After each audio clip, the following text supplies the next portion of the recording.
Peace, peace, peace. I am Dr. Philip Roundtree. There's no new episode of hashtag You Good Man Men's Wellness podcast this week. However, we are replaying a vintage episode where Zane Booker, Michael Olenik, and myself discuss the father wound. As always, tune in, subscribe, and share with a brother who may benefit. Until next week, peace.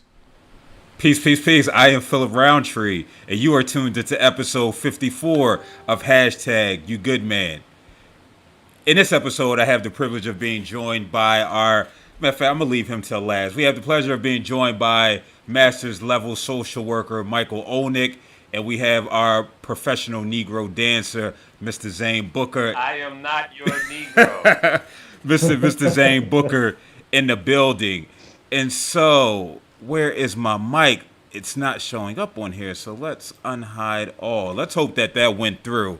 If not, then I'm gonna have to start all over again at some point. But today I wanted to have a conversation about Father's Day, which just passed this past Sunday, as well as this idea of healing the father wound. And for those who aren't familiar with what the father wound is, we'll definitely dive into that. So first, I want to talk to you, brothers. I know you both aren't parents, but clearly, in order to be here, you are the product of sperm, right? So just how was your Father's Day? Did you celebrate in any type of way? Were you able to just reflect on your relationship with whether your sperm donor, your father, your pa, however it is that you decide to identify this person as? So we could start with you, Zay. So I went and I bought my father, my pop, who you guys have met before, a television. Me and my brother bought him a TV, and I took it up there, and I worked the rest of the day. I didn't really reflect on my father who passed away. We had an amazing relationship. It was my biological father, I guess you call him my real father. I don't do holidays in that way. They don't command when I think about things that are really personal. I actually don't take my cue from them in that way. But yeah, so that was it. I worked, and then I did that, which felt good to make him happy, and spent some time with my brother who had a stroke recently. Saw him for the first time in a while. Not the brother that you guys met, another brother. Yeah, so it was a good day. It was a good day. Word. How about you, Mike? Yeah, it was a good day. My brother has a daughter, so it's a big day for him. And me, him, his daughter, my wife all went over to my dad's house. First time we've seen them since COVID started, so that was cool to reconnect. And then I also sent a text to a man who took me in when I was strung out on drugs and basically helped me get clean. So I sent him a text and reached out to him just because I don't usually send him a text, but I just kind of felt spurned to reach out. So I did, and it was good to reconnect with him as well. Word. So that was it. That wasn't really a deep dive into Father's Day. I guess this is what we've come to expect with Father's Day. As far as myself, my daughter was present. I got to spend time with her. She got me a T-shirt that says "Black fathers are essential." I wanted to overanalyze the shirt. You know, it's like, why I gotta be black? I don't know what I wanted to do with it, but I was like, you know what? It's from my baby. I appreciate it, by proxy from my mother, so I appreciate it. And we just chill, we relax. We you know, we just have fun. We just have fun. And this is coming off a week of the previous week where it was my father's birthday, my biological father who passed back in 2009, who I didn't really have a relationship with. And so I think that was the first time that I really felt some type of way, like on his birthday. I mean, for much of my life, I didn't know when his birthday was. I knew roundabout, but it was on June 14th. And so just on that day, I just knew how I felt where it was some sadness. It was me being frustrated. Things that we talk about that the healing wound, right? I mean, the father wound, rather, where it's whether you have an absent father that's not there or a father who is present but they're absent emotionally, and just everything that comes with that. And so for me, in that first week on his birthday, I did a lot of reflecting, and somebody recommended that I do actually my neighbor, he's about in his 70s, and we were talking about just white folk, and he talked about how now he's ready to combat white folk. If they come to his face, like they just gonna get it, and I'm just listening to him, and he was like, I did a family tree, and he talked about, he had indigenous people in his family, and he said, "You ever do a family tree?" And I was like, "Nah." And I wasn't even talking to him about my father or anything like that. But I came in, it was just like, you know what? That'll allow me to learn more about who he was.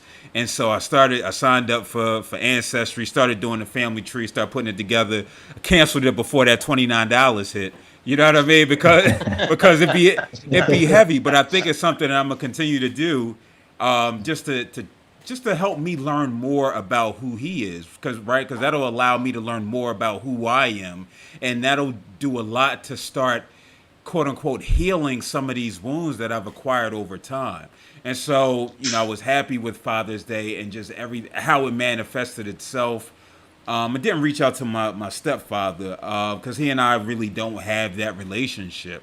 Even though I fully understand, right? I understand his background, his experiences. I remember, I told him I was writing a memoir. I told him I wrote about him in the memoir, and he's in his 70s. He was a sharecropper, right? And you from the South in South Carolina, and you really have no idea what that is when you growing up, right? I knew he couldn't read or write. I knew he had, issues in relating to me. But now in my 30s, I'm starting to understand it a whole lot more. And he told me, he was like, I got some stories. He was like, I can tell you when Martin Luther King came to Philadelphia, I was part of his security, right? And we had to lock arms in order to stop people from getting through to him. And then we sat back and we was drinking. A whole bunch of us was throwing back beers. He was like, back in South Carolina in the 40s or what have you. He started making his way to school, and because the bus had went past, so he's like, I want to go to school. So he started going to school, and his pop stopped him, hit him, and said, where you think you going, right? Because he was the oldest of all his brothers and sisters. He had to get back out in the field in order to crop and do those different things. And so I guess in hindsight, growing up, I couldn't understand those things. And he wasn't in a position to convey them to me. And now where I am, I'm starting to extend a little bit more grace, but that still hasn't extended itself to having a healthier relationship, right? Because I got to be in a position emotionally to have that conversation. And it's hard, right? When we talk about these uncomfortable conversations and dealing with past traumas, especially when it comes to fathers, it's really hard because it's that little boy in me that's still scared, still felt rejected, didn't feel that he was related to. And again, this is just full transparency and something that I continue to work towards in my journey, right? And so I don't know what your relationship was like with your father figures, and how that relates to the idea of the father wound. I, I mean, I think I would have to do a deep dive to see how my but I feel like I had a great relationship with all the father figures in my life. My father and I were really close. He was the only time I remember being mad at him was when he disappeared for 6 months, and that's one of those mysterious disappearances that happens. Like some people said he went down south, and um, some who knows where he could have been in jail for 6 months. I don't know, but he was just dope. My father taught me about reading. My father taught me. I mean, I think he shaped the person that I am, the intellectual person that I am. I think my father shaped that. Like his hand is really deep in that. I mean, we used to work right across the street from Hakeem's bookstore, Mm. so he was constantly buying me books. We vended there. He taught me about money. He taught me about business. He taught me about all these things from a vending perspective. He made jewelry. He ran a pool hall. And I was a part of all those little businesses that that he did, and then he would have these conversations with me like I was an adult, which I didn't realize at the time. But yeah, and he didn't have a lot of money, but he always came with things. So we had a great conversation. I mean, a great relationship. He wasn't an in-house father. It was, I saw him on the weekends, but I don't ever remember him like missing any weekend except for that, that 6 month period when he sort of went somewhere. And then you guys met my pop. My pop was there, alongside with him. I remember my pop since I was like, since I can remember. He's always been there. He was the one that gave me an allowance. You know what I mean? He was the one that picked me up from dancing school. He was, he was just there all the time, just steady. Yeah. So I had these two men in my life that, you know, were great. And I'm sorry, I'm going on. No, no, no. Anyway, That's I appreciate. I appreciate the candor. When we talk about, you said he was there on the weekends, and you don't feel like he missed out on any important events and what have you. Was there a part of you that wished he was there on a daily basis, or has he conveyed, or did he ever convey to you like, I wish I was there more? Therefore, he might be overcompensating in some type of way when y'all did get together.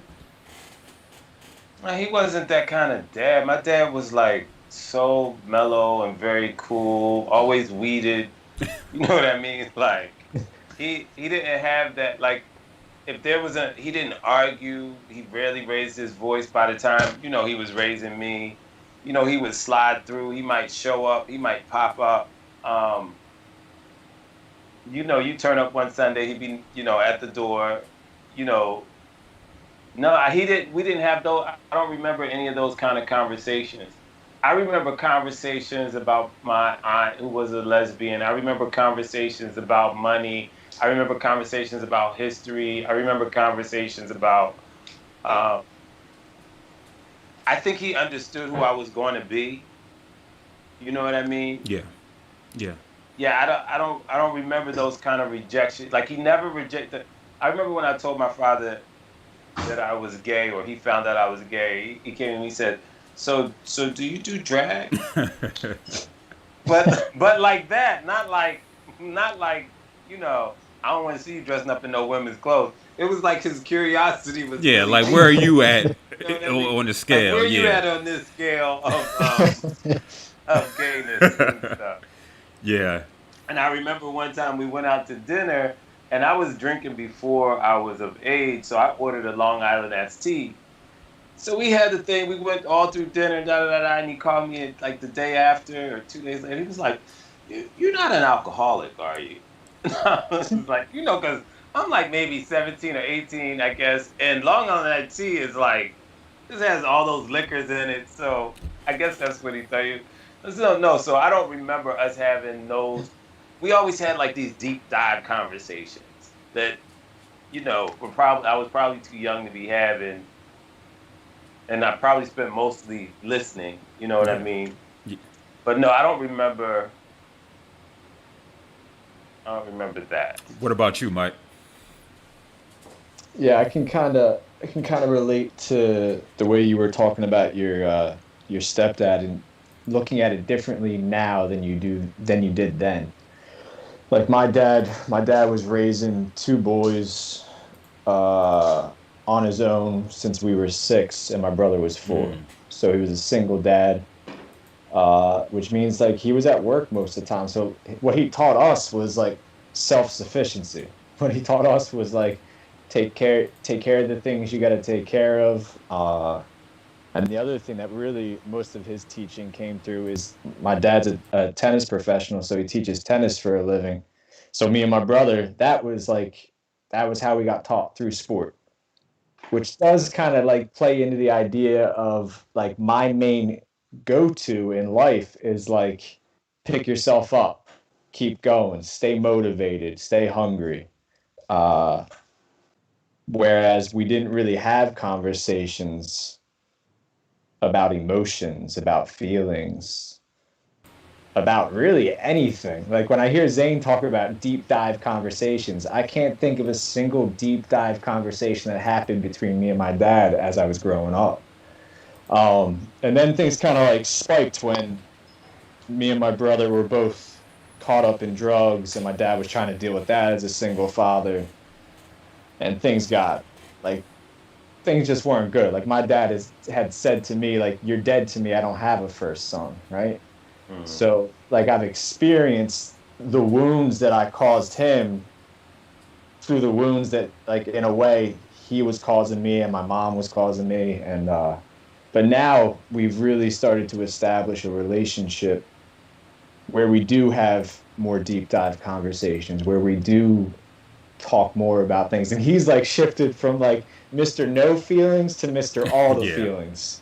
And it's like it can be tough for me because I'm like, bro, you taught me not to feel, and now you got all these feelings, and I got to try to So get there. You got to give me so time. with that, do you feel like it's something about you that rubbed off this transparency, these continuous conversations with them potentially where you're open and honest, and that gave him permission to really just be?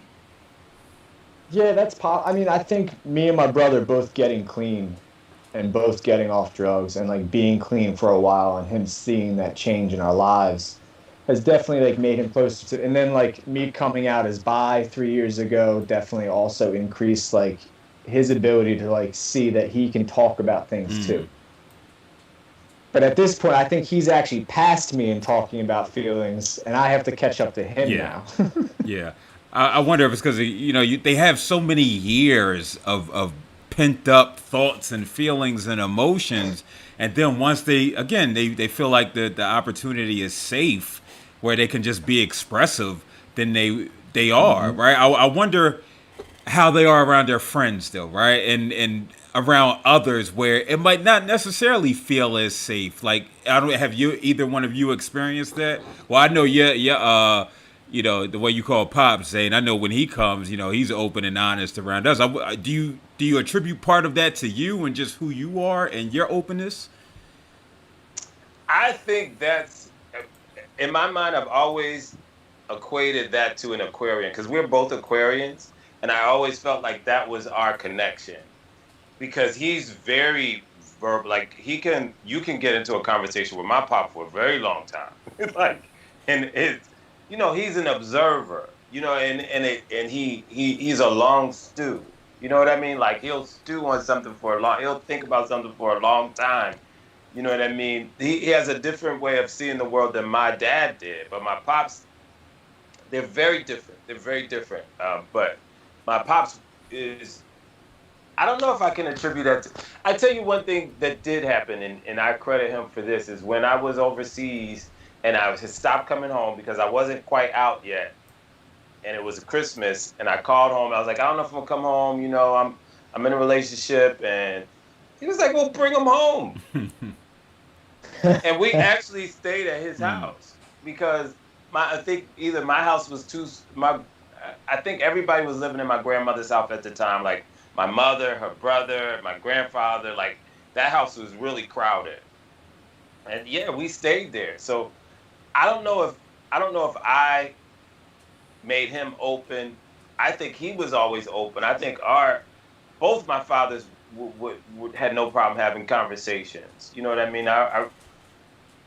Yeah. Yeah. I don't know if I could attribute that to Yeah. me.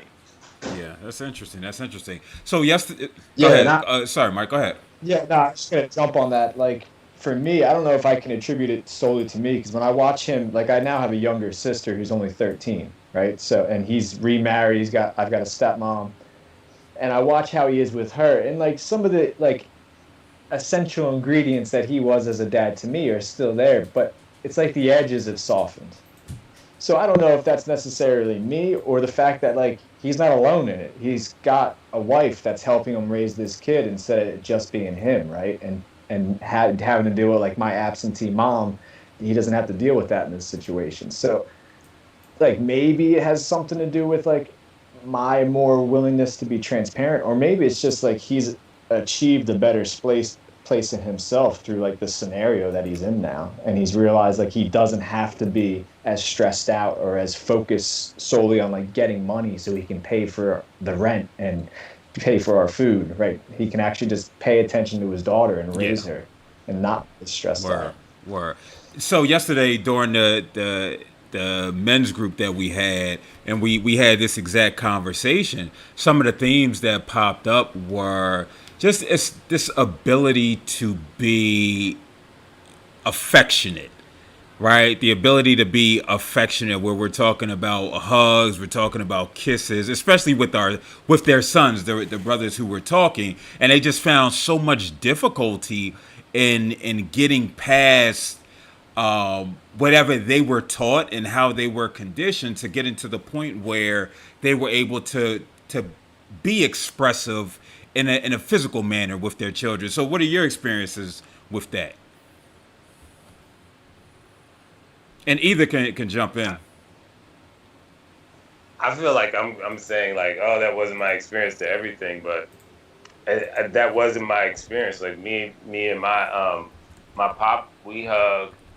Now I have to think about. I don't remember my father being unaffectionate. Like I don't remember that feeling. I had to think about my mom though. Not that we're talking about mothers. I think my mother may have been a colder, more authoritarian figure than my father.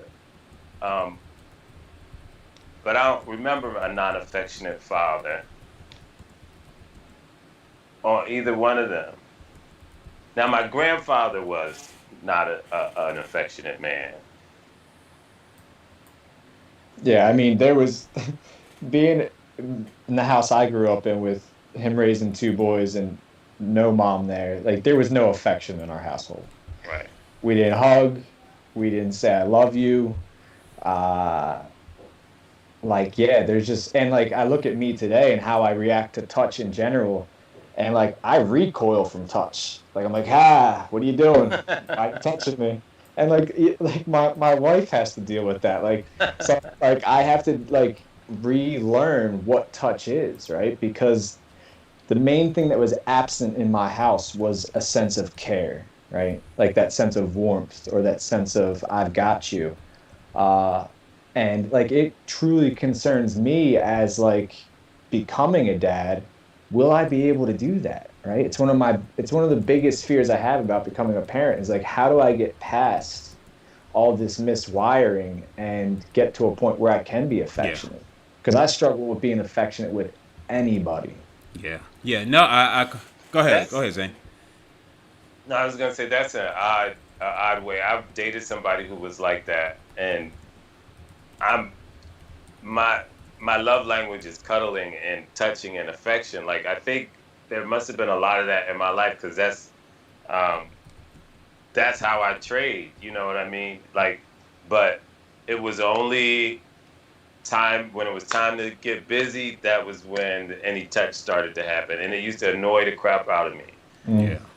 Yeah, I've had to reteach myself. Like in my early relationship with my wife, like I had to be like, hold her hand. Like I had to say it in my head, be like, hold her hand, do this, because it's not there naturally. Yeah. No, I completely understand. I think for me, there was a period of time where I truly sought affection, right? Whether it's the thing, and I love my mom. She probably tuned in right now. She had to work, right? She had to work a whole lot, right? We're talking about 2 jobs. She had to hold it down for my brother and I. So what did that mean? That might mean I didn't get the hugs that somebody like me need, right? Like I learned from an early age that I'm an emotional person, right?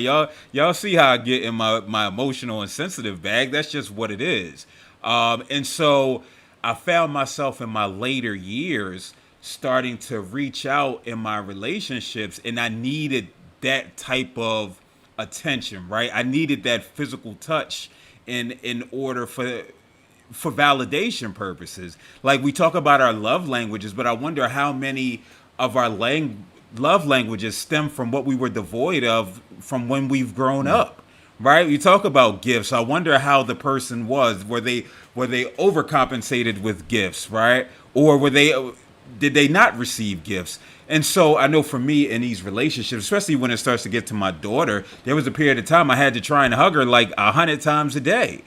Especially when she was a baby and she wanted to be hugged, right? Like, come get daddy. She run, come give me a hug. Now, not so much. And, I respect her boundaries when I'm like, all right, come can daddy get a hug? And she'll come over and put her head out and I kiss her head. Like, that's our thing.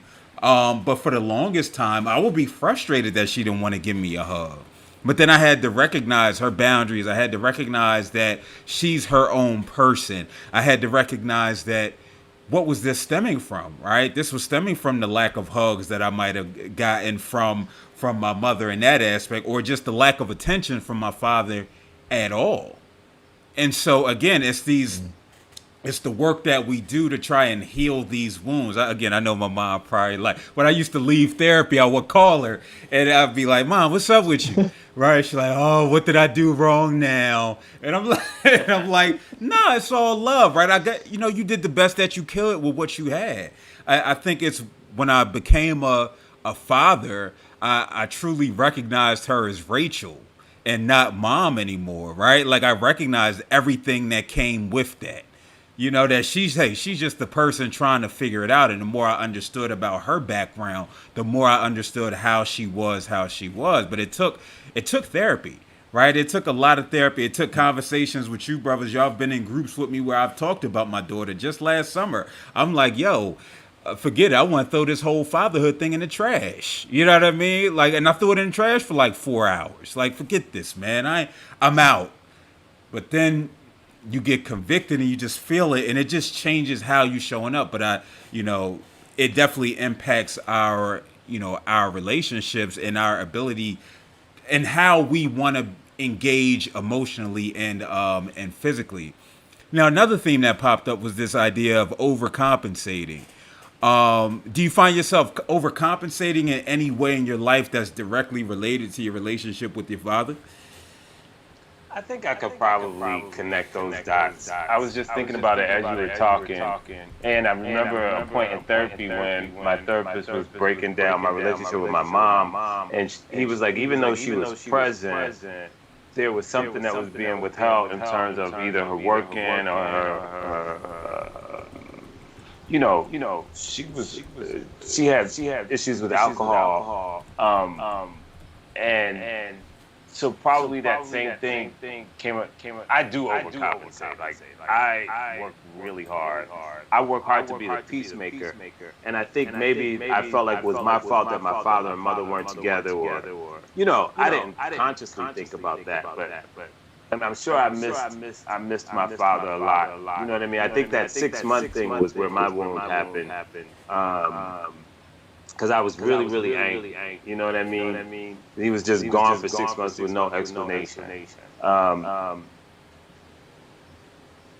yeah, I compensate. I work hard. Like I think I stayed busy. I can remember myself. I can look out this window and see my house that I grew up in. I can remember being in my room and just having really OCD type behavior in terms of making sure my room is clean and making sure my children. You know what I mean? Just trying to be this perfect kid. I think that's how I overcompensated. Yeah, and while y'all talk, I'm gonna check out this echo that they're saying is taking place. So y'all go ahead, keep talking. Yeah, I mean, overcompensation for me, probably when we're talking about like living in an unaffectionate home, is now I get to this place where I'm like, am I truly an unemotional person? Or is my emotionality just so stunted from growing up that I've convinced myself I'm an unemotional person? So that's usually the space, like, if we're looking at the relationship with my dad and like things I'm trying to navigate, it's definitely this idea of like, am I really just kind of flat, or are you just hiding from things? And then Zane, I also get the idea of like overworking, like, because my dad was like definitely the authoritative parent, and the whole idea of sport and like learning on his court, on his tennis court with other kids, being made an example of. I am definitely like bigger, better, faster, stronger, work harder, work harder, work harder, work harder all the time, to the point where Yeah. I'm like, if I'm in bed for too long, like 10 minutes later than I'm supposed to be, I'm like, no, you got to get up. There's stuff to do. And it's Right. like, it's just so crazy. And I can see exactly where that stems from. Yeah. Yeah, Yeah. yeah. I wonder how much of that is, our relationship with our fathers and what we've observed, and then just what society says men are supposed to be and how they're supposed to move about in this world. Where, today I literally hit my partner up like 17 times. Like, yo, I am bored. Like, I don't know what to do. Like, I feel like I should be doing something. I don't know if that quarantine blues is really starting to hit me, where I'm feeling claustrophobic and I need to be out, but the Rona is still out there dominating the world. But a part of me is just like, yo, Phil, you can chill, you can relax, but then we go into that imposter syndrome. We go in being twice as good and not doing enough, which again, we start to see in every area of our lives, right? We start to see it for me, in parenting. We start to see it in the workplace. We start to see it in our extracurricular activities, where again we have to overcompensate, we have to overperform. So no, that definitely makes a lot of sense. And I think the thing that I've been working on is directly connected to that. Just being like you're enough, and I feel like I had a breakthrough in this last month or two. You know what I mean? I guess because there's so many things bigger than my performance in the world happening right now. Maybe that's it. And maybe just because I've been working it. And what I'm talking about is the anxiety connected to performance anxiety. At work, I realized the other day I do that shit in the house. You know what I mean? It's just with me. Like I get up and I'm like, okay, I've been working on this thing too long. I gotta go do, you know, I have this list of things to do, but I'm finishing that thing, but with always in mind of what the next thing is. That's exhausting.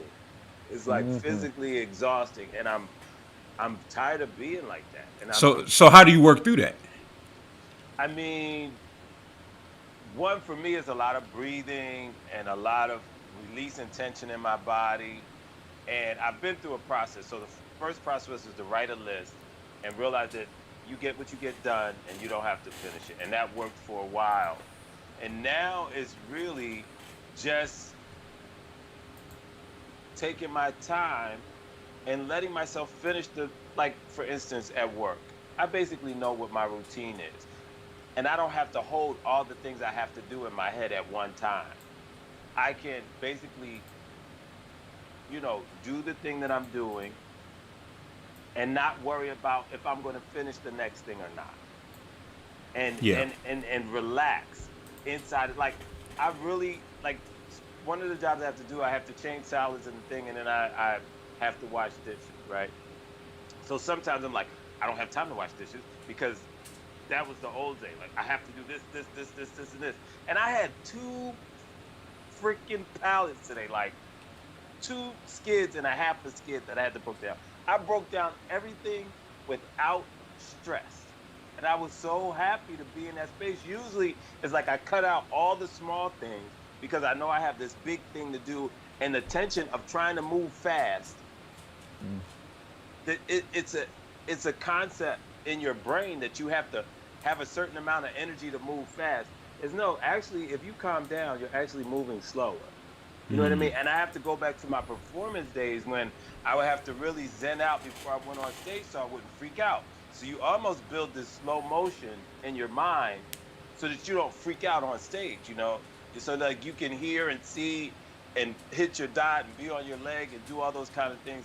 I'm starting to remember that and bring it back to work. So I'm not physically tense all day long trying to compete with the time clock, you know what I mean?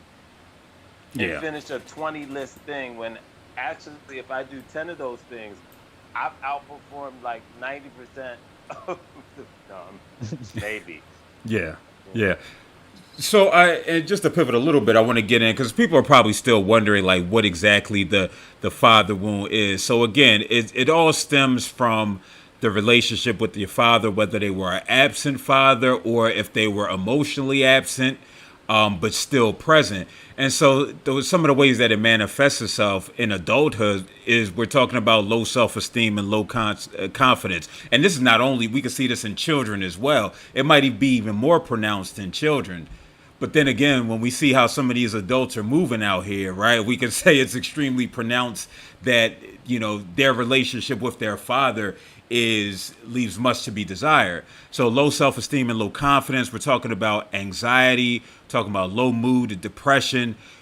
For many of us, we're talking about anger and rage. We're talking about too rigid of a boundaries, right? So it says if your father has been unreliable, perhaps by not showing up or even being absent from your life, you may have decided that you cannot let people close to you and you have to protect yourself, right? You cannot let people in to get to that next level of who you are. And then again, we say we start to see that in every area of life. Conversely, it can be too loose of boundaries where you're allowing everybody in to have this piece of you, this emotional piece of you and physical piece of you, right? So we're talking about promiscuity, just trying to find a way to truly belong and having relationships emotionally with unavailable partners. Listen, I thrived on that in my 20s, man. In my 20s, me being with people who were in engaged, married, in relationships. Like I was in my bag then. Why? Because I didn't have to show up 100%. I didn't have to give 100% of feel. I could be distant, but still be present when I wanted to be and needed to be. And so, again, when I first started getting into relationships with people who weren't attached, that shit felt weird. Like, yo, why are you calling me? Like, I'm not supposed to call you between 7 p.m. and like noon. You know what I mean? Like, what's going on here? But again, a lot of that stems from, just the relationship that I had. But it's real though. If we can't be real here, where can we be real? That was a laugh of relation. That was a laugh Right. of relation to it. Yeah, it's because we look at it as being simpler. It's easier because why? You don't have to give 100% of self. So, love to get your thoughts on it, so I can take the attention off me and dealing with I feel like you fiancés. described my situation, like the thing that I struggled through. Maybe that's where my shit manifests itself. Like my relationships. Like I get connected to people who I think I'm always seen as the emotionally unavailable person. Hmm. Always seen as the emotional unavailable, cold, or I get cold. And the both of you guys are therapists, so you understand how the word intellectual can be a bomb for somebody like me because it it's and I thought that was my part of my love language too, like conversation, but that could be a total wall. You know what I mean? And I didn't know that until I went into therapy. I was so resistant to that thought. So I feel you on that, and I still don't know. I mean, I kind of know why, but I think I'm figuring out now that there are options inside of relationships, and I don't necessarily fit my options in one box. But that thing that you described about being with unavailable people, I guess that could be, my relationship with my father, because you're there but you're not there, and my mother because you're there but you're not there, always there in this really way, but I think wanting more, but scared to open up because you keep getting hurt, and I think that's what you were describing, and I can understand that as I look at my childhood home, Yeah.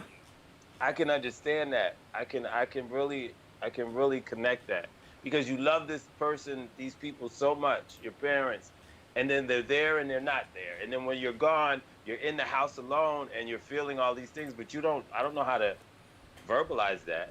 You know what I mean? So, I clean or I listen to music or I dance or I listen to records or I create, but it's all this loneliness. You know what I Yeah. mean? So you only know how to be in relationship in relation to your loneliness.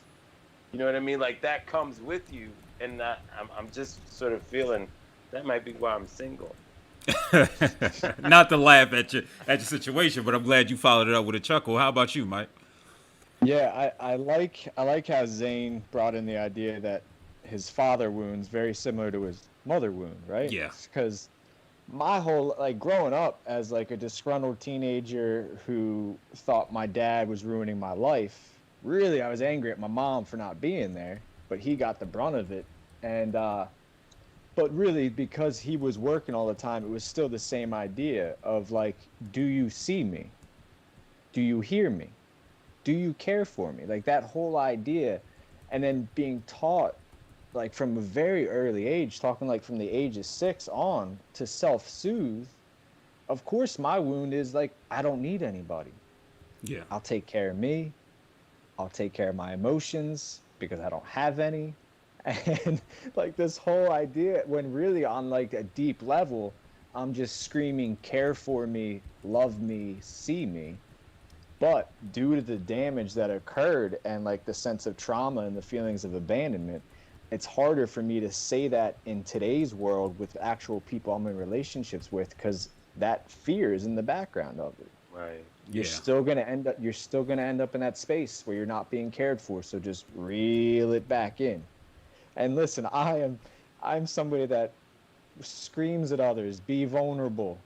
It's the only way you get to intimacy. And then meanwhile it's like steel gate, brick wall, let's throw a safe in here, let's do something Yeah. else. So like Yeah. But my go well, ahead, no, go go ahead, ahead. go. No, go, please, No, please, my, you say no, my. it's just I'm just saying that like I can see what the wound is, but it's been at the point where it's like, how much do I want to heal? Do I want to get to that point of healing where I do open up that emotional vault that I've locked up forever? Or is it just gone because I've locked it up for so long? Basically, I'm a social worker that needs to get a therapist, but I haven't yet. Eventually I will.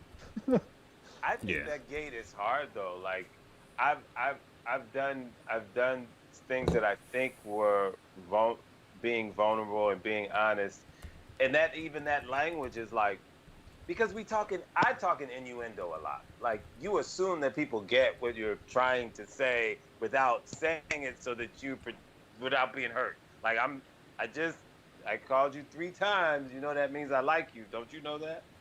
Oh, maybe you don't because I never actually said it. You know what I mean?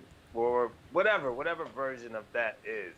And I remember being vulnerable with somebody and still having language that was, filled with innuendo, but much more direct than I am usually. And it felt good to get an honest answer back. And I just reached out to a guy who I've been in and out of a relationship with for like maybe 10 years or longer, maybe 15 years. Um, and we had just stopped talking after this little conversation we had. And I called myself being really vulnerable. I had done some research, and it felt good to say, look, this is what I was looking for. I couldn't say it then because I didn't know it. And our little outburst, did this to me, and I'm in grief because we're separated. You know what I mean? It bothers me that I'm not sharing my life with you. You know what I mean? In whatever way. And I'm not saying everything is not always about sex. You know what I mean? There was an intimacy, there was a cuddling, there was a physical thing that I wanted from him, and he just was not available. And for him, what he said back to me, he was like, "Yeah, we were both caught up in wants and needs, and he needed to focus on himself." And I get that, but human beings need things from each other, and we want things from each other. That's just the way we trap. It's like hardly ever that you're gonna have a non-transactional relationship. You know what I mean? Even as just friendship and conversation. You know what I mean? Those, it's not that I'm saying they come with strings, but they come with something, right? I don't know. Yeah. Yeah. No, Yeah, it's and you go bring ahead. up needs, man. When you said like I wanted to say it then, but I couldn't, and I reflect on myself, and it's like I was taught for so long to self-soothe. So if I have needs, they're not supposed to be provided by someone else. Right. I have to figure that out. I have to Right. Yeah. somehow take care of that. So why would I tell you what I need? You can't provide it, right? Right. That's the sick thought right there. Yeah. Yeah, no, I think you all make great points when we talk about this idea of the father wound. Again, to add some more things, because it's not just about the physical presence or the emotional absence or what have you. We're talking about neglect. We're talking about abuse. We're talking about control. And we're talking about withholding love, blessings, and affirmations. And so again, we see it so often just in our interactions with other men and just how uncomfortable we can be around one another. And I think a lot of that stems from, again, not only how we're socialized by society, but how we're conditioned within our cultures, which are our families, right? Are those interpersonal relationships. Just to get your thoughts on that. Being uncomfortable around men. Yeah, just being. That's what you went by. Because I mean, it's still, I think you add an extra layer to it potentially. You know what I'm saying? Because again, you got a lot of things to analyze and assess, like, which is real. Right. You know what I mean? Which is real. You got to assess a lot of things, something that I don't have to assess, right? So Right. just if you can speak to that. I mean, I don't know. I'll let Michael go first because I have to Okay. figure out where I'm going with that conversation. Yeah, I mean, so like I think mine's also twofold to a certain degree. So I definitely had a discomfort around other like boys growing up. I was either better than or I was less than, right? I either had to be the best or I just had to stay as far away from them as possible, right? And that's like this whole idea of like trying to get, like, you could play it into like my dad not really being there and like trying to get that sense of validation. But then like you move it forward and like me being closeted about being bi, it was like this double walling of like, not only do you have to be the best, but you have to be super alpha, super masculine all the time. Because if you show the least bit of like femininity, they're going to know. They're going to find. So then that like worked even harder against this idea of not being affectionate. Don't show emotion. Be tough, be hard. Like this whole nonsense to where like today I try to be actively just softer, right? There's no need for me to be tough all the time. Like it's first of all, it's exhausting. It's exhausting to constantly be wearing a mask of masculinity. Ah, I'm so tough. Look at me. Like it's stupid. So I try to like be in a space where I can feel warmth between me and another man where I don't have to get uncomfortable about it, right? But it takes a lot of practice, and I definitely have to work through two different avenues because there's like my dad telling me to stop crying and get over it, rub some dirt on it, and then there's me closeted bi guy. They can't find out about me being into men or the fact that I've been with men. They definitely can't find that out. So the lies we tell each Yeah. other or tell ourselves to stay stuck. Yeah. I think what's interesting is, when we have this conversation about our interactions with other men, and it's been something I've experienced, right, where you're comfortable around being those around like your closest friends, right? But when it comes around being around just other men in general, and it could very well at times be around your closest friends, where it is this discomfort, right? It's this discomfort. How do I act? How do I respond? Nobody wants to be considered gay, because that's the worst thing you could say to a man, especially a black man. And so I know for a period in my 20s, I was having these intrusive thoughts where they were really obsessive compulsive. And, come to find out some years later, and something I talked to my therapist about, it's this idea OCD can manifest itself in these, whether it's homosexual or bisexual type of thoughts, right? To where you can continuously perseverate on a particular thought, even though it's not necessarily true. And so, what that can stem from is, again, this lack of interactions with just boys and men in general, right? Because even in school, where we might interact with boys, but it's on that real surfacey level, right? Where we're playing some type of quote unquote masculine sport with one another, right? Or we might be engaged in mischievous behavior, especially as we get older. We start to find ourselves departing from these emotional conversations that only 6 and 7 year olds can truly have. You know what I mean? The older we get, the more we stop being open and transparent and affectionate with one another. But this is something that, and again, unfortunately, the research isn't there, because again, who's coming out to say, as a man, as a woman, as a person, saying, listen, I have these thoughts, right? And even though I don't feel this way sexually, I'm still continuing to have these obsessive compulsive thoughts, which can stem from the lack of interaction and exposure that comes from whatever party was possibly absent. Go ahead, Zane. I'm just pondering the absentee thing and how that's related. And that and I'm trying to think. I went through periods in my life, because even to be an acceptable gay man in this society, you have to wear a certain cloak of masculinity. And I found that out because I was a feminine young person, and I had to fight and called names and all that stuff. And the way I think I worked my way out of that, and I was a dancer, is at some point I had to be more masculine. It was a way of survival. And even in the world now, that's a really my generation, this younger generation, they can be more flamboyant and it's really acceptable. In my generation, I think people accepted you as gay if you were a masculine-ish gay. Oh, I couldn't even tell. I didn't know. You know what I mean? I get that a lot. And so I don't know why I'm going to that. So my relationship with men, I think that helps me, gives me an entryway into different men. But this is what I was going to say. I think my uncomfortability comes with classes of men and different variations of men until I'm comfortable. That's where I get scared, and that's where I don't open up. You know what I mean? Like certain people who I think are really smarter than me, people with PhDs and things, I clam up and I'm scared of them. You know what I mean? I feel like, because I feel inadequate because I didn't finish college, Yeah. right?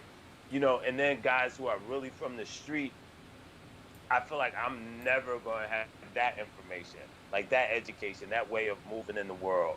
And I'm never going to be that sort of thing. You know what I mean? So I clam up. And I'm comfortable in my own space with people who I feel, class akin or culturally akin to. You know what I mean? And that's cross races. But my uncomfortability, if I'm not over intellectualizing it, I think is in those spaces when I feel like the people are really different than me. Yeah. Man, how y'all feeling? Y'all good to keep going, or because I don't want to belabor the point. I do want to get to some solutions. So yeah, I guess I'll call to play. Get to some solutions when we talk about just healing the father wound. So one of the things is, as Zane talked about, Mike, myself, just engage in a form of therapy, right? Hopefully it's with a professional, right? I know people try to supplement with marijuana. People supplement with alcohol. It's real, right? You find the vice to help you supplement. So hopefully we find that a healthy therapy, a healthy form of therapy. We're also talking about, again, reparenting yourself. I think this is a interesting idea, right? We need to understand just who we are in relation to that. We need to give ourselves the things that we needed, the things that we desire, right? We need to show ourselves love and affection. Some of the brothers were talking about how on Father's Day, they don't need to celebrate it every day. And now I'm like, I used to not celebrate holidays. I still don't for the most part. But Father's Day, I'm like, nah, this ain't even about y'all, right? This is about me. This is if I'm going to take a day, because sometimes it's hard for us to find that vacation day, to find that personal day, to find that sick day. Sometimes you just got to force yourself to use it, right? And so the same thing with Father's Day. I forced myself to, I'm going to turn up. You know what I mean? I'm going to barbecue. I'm going to enjoy me, right? And for the things I'll put myself through for the last 12 years. I had the little taco meat out, you know what I'm saying? But But no, for sure, we have to reparent ourselves and give ourselves the things that we need, um, And permission to and feel. permission to feel. To feel like that's what we used to talk about before. I think that is the thing I think I'm getting out of this conversation right now is that probably I was a hurt little boy because I only saw my father on the weekends. You know what I mean? And because he's dead, I think I have to memorialize. I've memorialized that relationship in a certain way. Uh, yeah, I think feeling that thing and not being in a, kind of analyzing it in a way that stops the emotion is the problem, right? Yeah, yeah. I got to let myself feel that. So for feelings, because I don't think I'm often available. Yeah, especially us, those who think, right? It's the reason why, the educated folk have such high rates of mental health related issues because again, when you get caught up in your head, oh man, it's the slipperiest of slopes and the rabbitest of rabbit holes that you can truly fall down when we talk about our thoughts.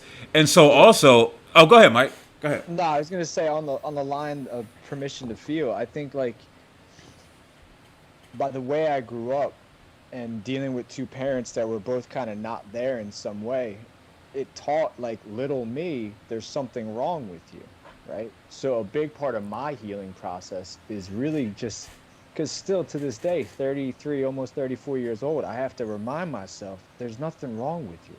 Right. Just be you, man. You're enough. Yeah. Yeah, Yeah, and then it's this idea of like, okay, if I'm gonna just be me, what does that look like? What is me? yeah, And like going through those layers of identity and kind of like this reparenting thing that you brought up, like I have to just allow myself to be. Just allow it to happen, man. Stop being so like you're not 6 years old anymore. And you're Right? not a You're 30. slave to your old thoughts. Yeah. So it's And about that rewiring process. Phil said something to me which made me, I was like, I wanted to be his friend. He said, we were talking in Uncle Bobby's one time. He was like, yeah, you can't be, did you say hostage or prisoner? yeah, yeah. He said Hostage. hostage. You can't Yeah. be held hostage by your past. And I think it's the same thing with your thoughts. What you think about yourself, what you think you have to be. Mm-hmm. Like being perfect is what we think we have to be based on those foundational years, right?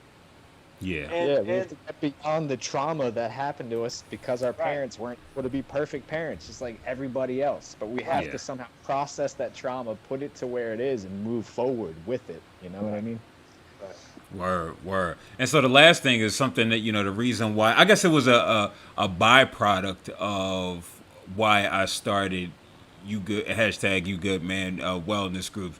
Again, invest in your relationships with other men, right? Let it be more than just that typical 5 minute phone conversations where we got to find a reason to hang up, where we can't just say goodbye. I don't know about y'all, but whenever I'm talking to another brother, it's like, all right, y'all gotta go do something. It's never, all right, y'all, I'll talk to you later.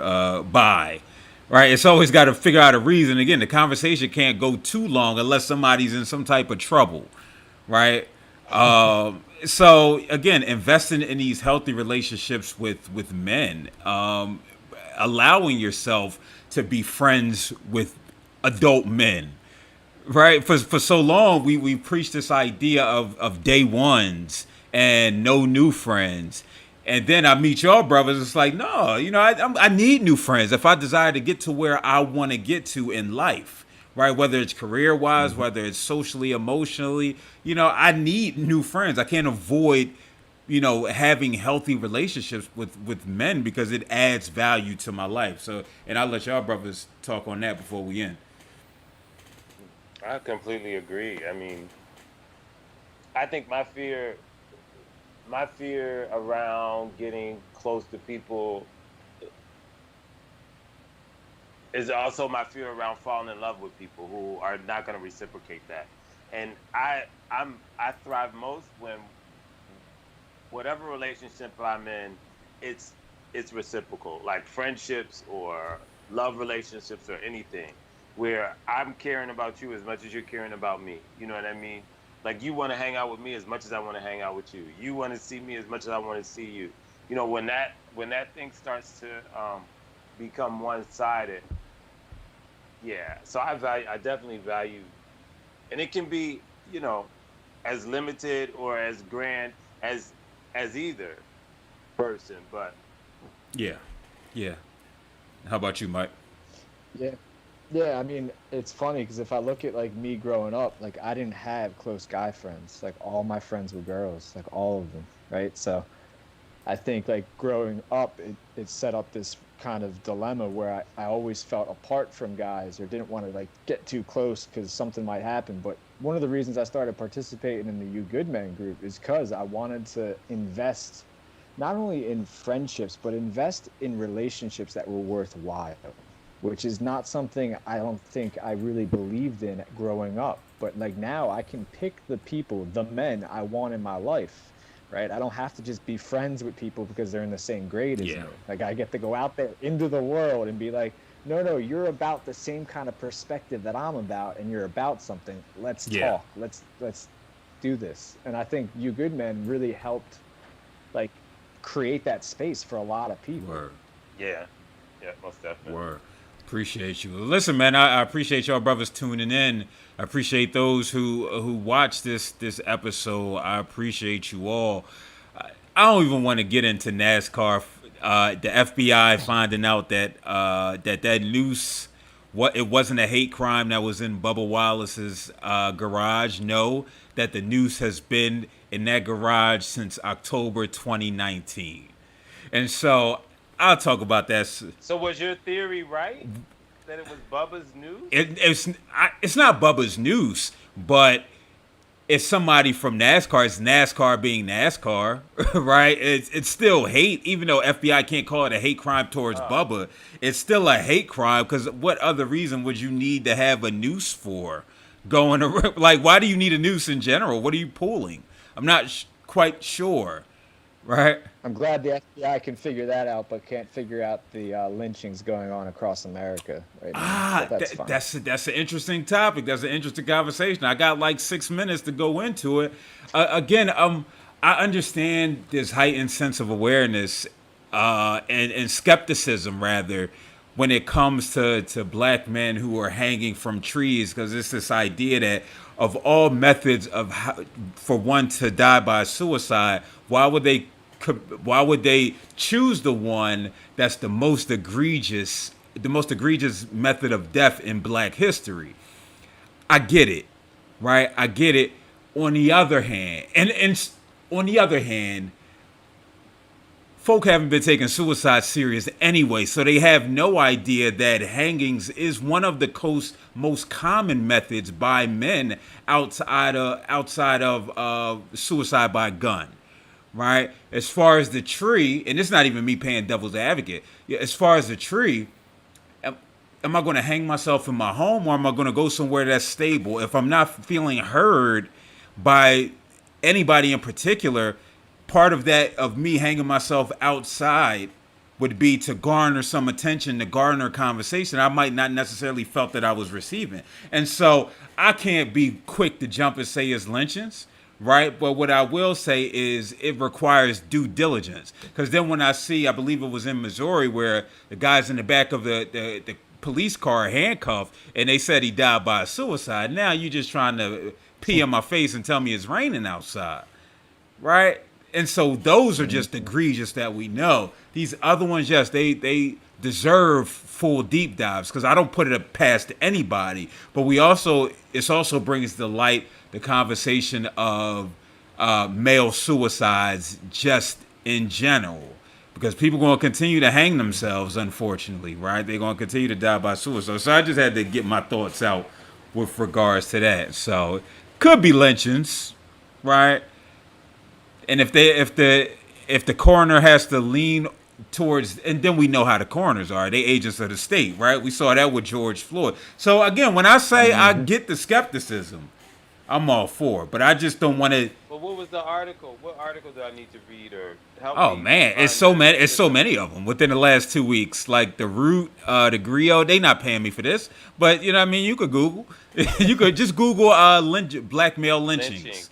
right, and that'll pop Wow. up. Is, you know, it was two in California within 30 miles of one another.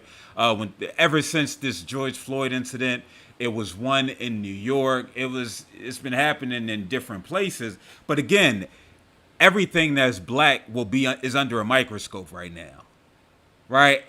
Shoot, I'm thinking about what's his name's movie? Who? Um, the uh, the teacup. Um, Key and Peele. Oh, Get Key Out. and Peele. Get Get Out. out. People getting snatched up. And that's what I'm saying, and that's why again we talk about that due diligence. So if you have video of it, and it was people saying release the video of y'all not hiding nothing, no, well, who should we really be watching suicides, right? Videos of suicide. Should we be really watching somebody die by knee for 8 minutes and 47 seconds? No, not really. Right. And so if we can avoid it, now in the family, if they have video to show the family, then by all means show it to them. But the public, I no. avoid it, but I think it's martyrdom, and I'm gonna call it, this the most reasonable way I can speak about it. Being a martyr, maybe not an intentional martyr, has served a purpose in our society right now. Unfortunately, it's a really, really.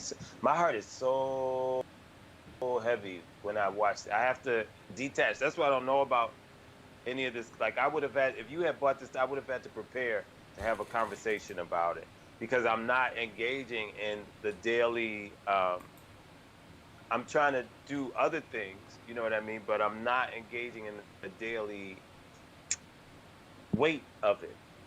You know what I mean? Yeah. Yeah.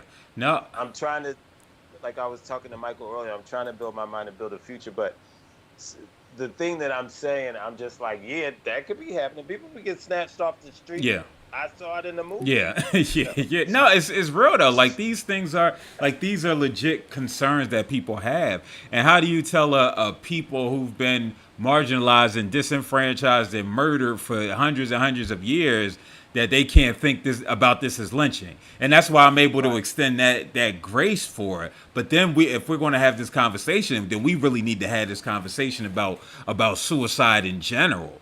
And what that looks like, you know what I'm saying? So, yeah. But as far as like, I only keep up with this stuff because why? Because I got to come on here and have these conversations. Like, I try not to engage in recreational trauma.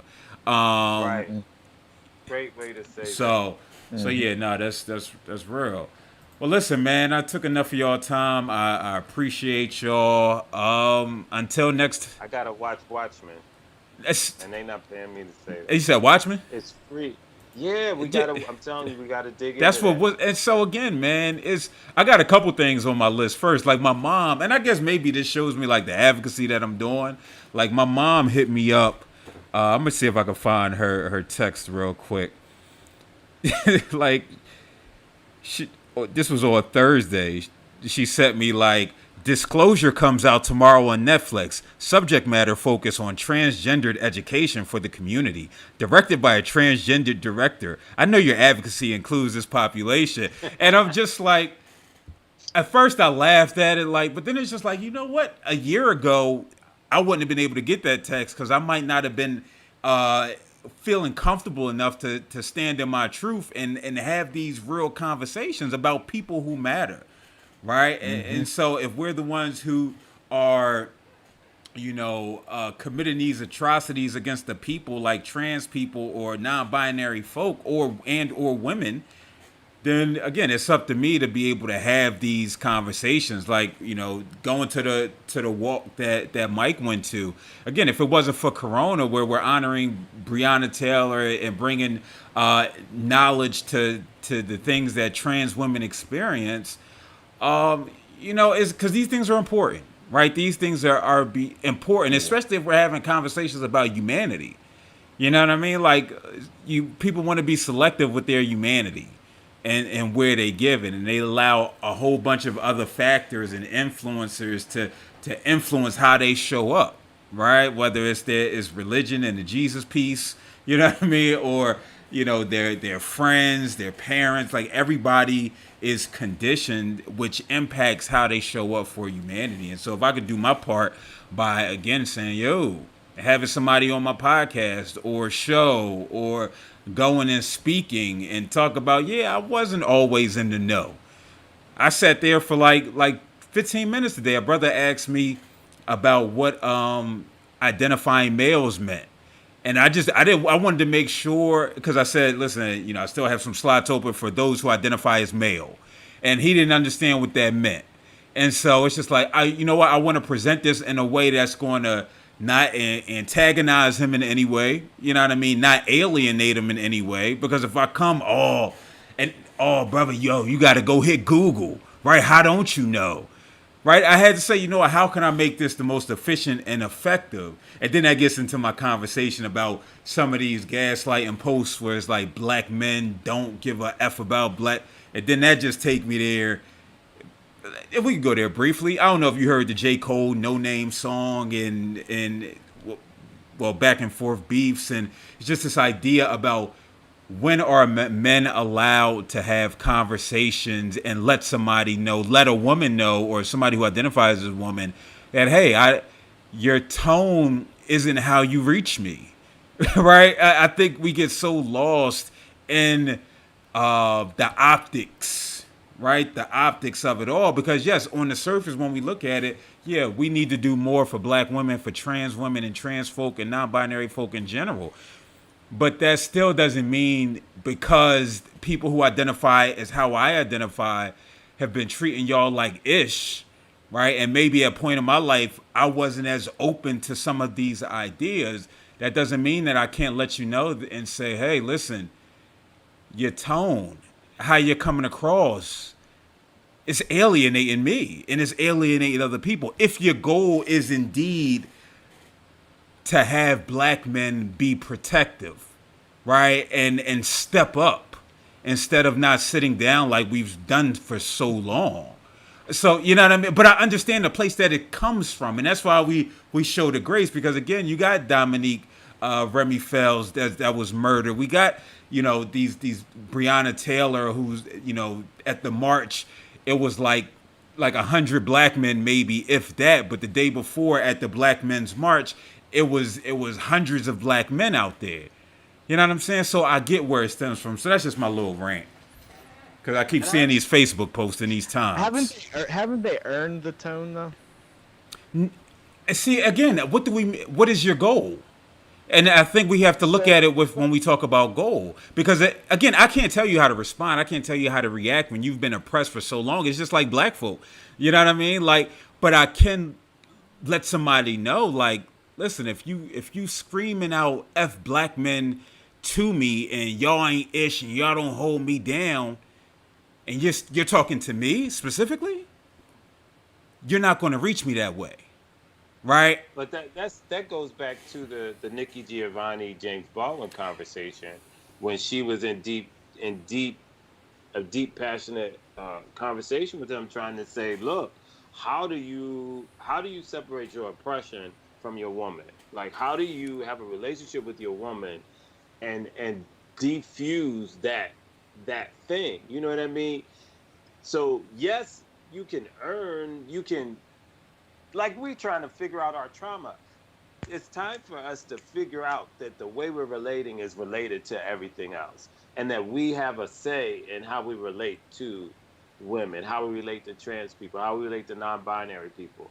We don't have to follow the script, and we don't have to work on emotionality alone. Yeah. You know what I mean? Where our go-to expression is anger, because that's masculine.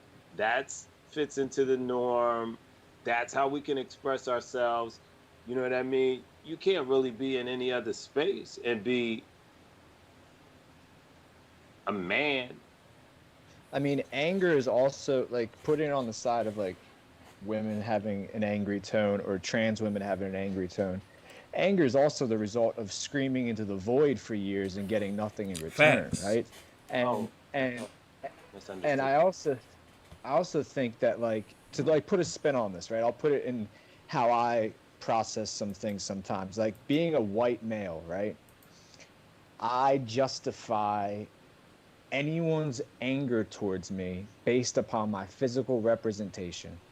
I do. I just justify it. I need to eat that, right? If my ability to allow someone to heal to heal, even just a little bit, is for them to express themselves at their full level of anger, their full level of hurt, their full level of trauma, then I need to allow them to unload that, and I need to just like take it, right? And just need to experience it. When we're at the march on Saturday, there was a moment where a trans woman was talking, a black trans woman was talking, and she was talking about how she always hears people say, well, why didn't they just tell them? Talking about like revealing the fact that they're trans. And her response was, the people we tell are the people that kill us, right? And it was a very powerful thing, and it allowed me to sit in how justified the anger and the hurt, and yes, it can be tough to feel, and it can feel alienating in a certain degree, but I think there's an adjustment period. You know what I mean? Yeah, I think. Go ahead. Go ahead. I'm gonna let you go. I was responding as if I misunderstood that statement. I was talking about men's reaction to everything else, but when you said when the angry posts were coming from, Okay, my apologies. Just so that just put clarity matters. Yeah. No, I hear that, right? I hear that, and I empathize with that. I think a part of me looks at it as well as, I'm a human being, right? And so I can only take on but so much, right? So again, if we're talking about social media, people are allowed to use their platform any way that they want. And again, I'm one who's notorious for going and challenging people's posts. Like I told you, I'm right now I'm having a conversation, a healthy conversation about this theater company who, I guess, in the midst of their protest, and I invited them to come on the show tomorrow. In the midst of their protest, it's slavery, but in reverse. So you have white people with lashings on their back, and the black folk are the slave owners, and it's holding signs of, what if this was your history, right? So, and it's about 70 comments deep, but I bowed out because I know I can only take on so much. And Facebook and Instagram and socials are people platforms. It's times for the voiceless to feel heard, right? To get that emotion out before they go and die by suicide, by hanging, or overdose, or go doing X, Y, Z. I think for me, and Zane and I have some of these folk in our circle who we care about, but at some point you can't keep coming to me with this, right? Like, I get it, but I could be the punching bag maybe once or twice, but at some point, if you're trying to have me relate and engage with you, right? Because this is supposed to be a conversation, right? And we want action behind the conversation. So I can understand where the pain and the trauma and everything comes from. And it's not a matter of being, respectability politics, right? In order to get something from me, you have to do X, Y, this, because at the end of the day, we're talking about humanity, and we're talking about basic civil liberties and rights that come with that. But again, I'm allowed to let you know that, this isn't the way to reach me. So if you want to have a conversation where you cursing and dogging men, no matter, and you might lump me up in the midst of that, nah, you got to watch your tone, B. You know what I mean? And this is where we talk about, and I tried to, maybe it was a false equivalence, but, couples therapy, right? And what takes place in the midst of couples therapy. Again, sis, bruh, you could be in there, you could be yelling and screaming to the hills come off, but at some point, if our goal is to have a relationship, you know what I mean? At some point, we're going to have to bring that down. Now, when we talk about these physical atrocities being committed against people, yell to your effing, till who gives a fuck if people care or not about hearing? Because we're talking about death. We're talking about dying. Even in the midst of, the emotional trauma that comes with that. But again, part of me is saying also, the therapist in me is saying, listen, if our goal is to connect, and I'm letting you know, like, for me, this isn't how you reach me. Now, if you try to engage with me in the way I say that you can't reach, the way that you can reach me and you're not reaching me, then by all means, do your thing, right? But again, if you want to be able to have a conversation with somebody like myself, right, yeah, cursing at me and telling me how men ain't ish, that's not going to ingratiate me, right, to your cause, even though I understand why. And it might be pushback from that. I'm okay with that. You know what I'm saying? Because again, man, it's one of those interesting conversations. And that's why I want to have, I do want to play that James Baldwin, Nikki Giovanni conversation on the show, and then have a talk back with regards to it, because again, it is so many layers, man. There's so many layers to it when we talk about the communication between people who identify as men and people who identify as women, and then black women and black men, and then men by the. It's just so many. It's just so many. But yeah, man, I think I held y'all an extra 20, 25 minutes. I hope y'all don't mind. Hope y'all don't mind. Not a- All right, no doubt. No. I just gotta go do. Oh no, I'm out. I'm joking. I'm joking. Oh, my fault. That's not. Yeah, I'm out. Like y'all can stay on. I'm out, right? I gotta go find me something to eat. But no, man, I listen to. I appreciate everybody tuning in, man, and tuning in. Until next time, y'all. Peace.